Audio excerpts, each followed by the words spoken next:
Hi folks, I've come up with a little attachment for the Veritas Shooting Board. It lets the shooting board do something new and different. I'll show you what that is and how you can make it.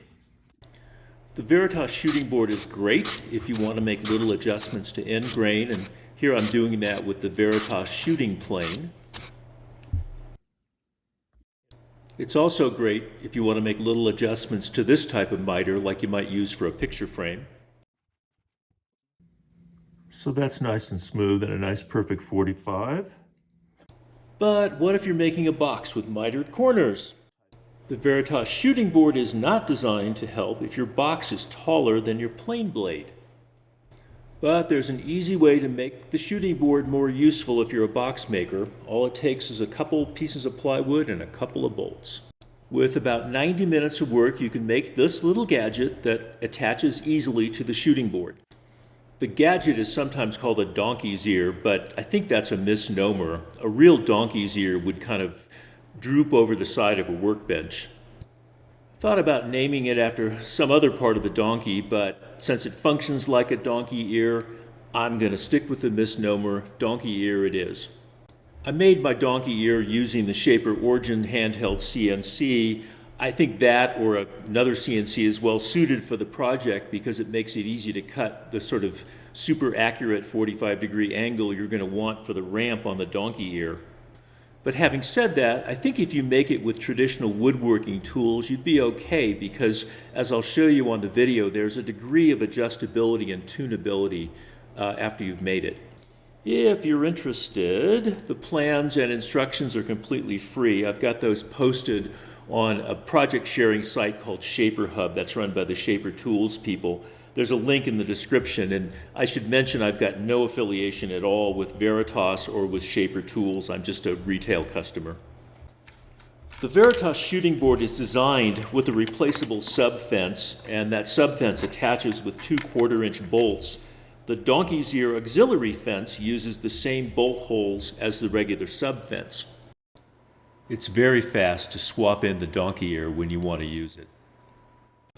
Suppose it's obvious from the video, but the ramp on the donkey ear holds the work at a 45-degree angle, and there's a fence at the front of the donkey ear that you can press the work up against. One nice feature is that the piece you're working can actually be wider than the ramp. To make the donkey ear gadget, you're going to need some 1/2-inch plywood and some 3/4-inch plywood. This is way more than you need. Just look at the Shaper Hub project and you can get an idea of what the dimensions are. I recommend you use good Baltic birch plywood. You'll need 2 1/4-inch T-bolts, 1.5 inches long. I've got a link to the description if you want to buy a pack of 20 of those. And you need a little bit of glue. That's it. Before getting into some of the construction details, here's what you want to end up with. The taller portion, I'm going to call that the fence, is what attaches to the shooting board in the same spot as the regular sub-fence. The 45-degree angled ramp fits into a dado cut into the fence, and the floor fits into a rabbet cut into the bottom of the fence. On the other side, the ramp and floor fit into rabbets. The ramp is flush with the rear support, so you can work with pieces wider than the ramp. First piece to make is the ramp. You should start by cutting a 45-degree bevel on the short edge of the ramp. It doesn't have to be exactly 45 degrees, just try to get it pretty close. But it is important for the sides of the ramp to be exactly square with the edge of that bevel. I cut the bevel on a table saw sled to make sure it was square. There's a little notch on the ramp. It's on the bevel side of the ramp to give clearance for the bolt flange. It's marked on the digital file, so you can cut that with the CNC if you want, or you can do what I did and just chop it out with a chisel. It doesn't have to be exact. The fence is cut from 3/4-inch plywood. I like to cut the bolt holes first. They go all the way through. You can test the fit of the bolts and add some offset as needed. Next, cut the dado and rabbet for the ramp and floor. Since you've already made the ramp, you can use that to test fit the dado. I had to add some negative offset to get a tight fit. Just to explain the terminology a little bit, a negative offset is going to cut a little bit outside the line. I think I had to add 5 thousandths to get the right fit. If you do add an offset, make sure to apply that same offset all the way around the dado and rabbet, even the part that the floor is going to go into. Also, you need to keep track of the offset amount because you'll use the same offset amount for the rear support. Consistency with the offset is needed to keep the parts in alignment. The rear support doesn't have bolt holes, but it's otherwise the same. Make the rabbet, use the same offset you used for the fence, and then cut the outside. To assemble, drop a bolt in the hole that's in the fence near the bottom of the ramp. Glue the ramp into the dado so the bevel is flush with the bottom of the fence.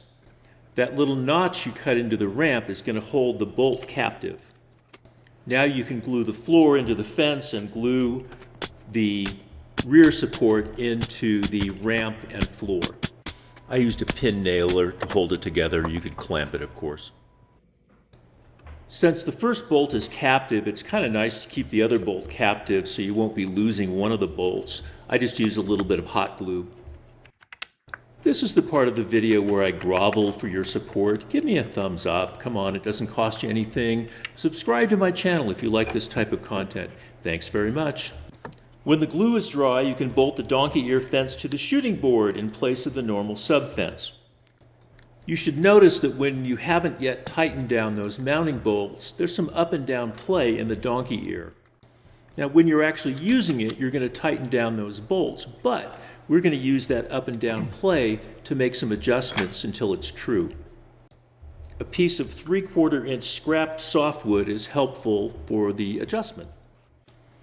Cut a bevel along with the grain on an edge of that scrap piece.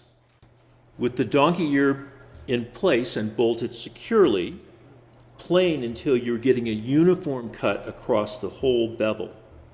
Now you can measure the piece to see if the bevel is exactly 45 degrees. For instance, you can see here there's some light coming into the wide part of the bevel. That means the ramp's a little bit too steep. To adjust that, loosen the mounting bolts and slip a couple of shims under the right side of the donkey ear near the plane track. Playing cards make good shims. Tighten down the mounting bolts and repeat the test until you're satisfied. Looking at this critically, I might need to add another super thin shim like a sheet of paper. I hope you found the video useful. I'd love to hear your comments and suggestions. If you make one of these, please let me know. I'd like to see it. Thanks for watching. Bye.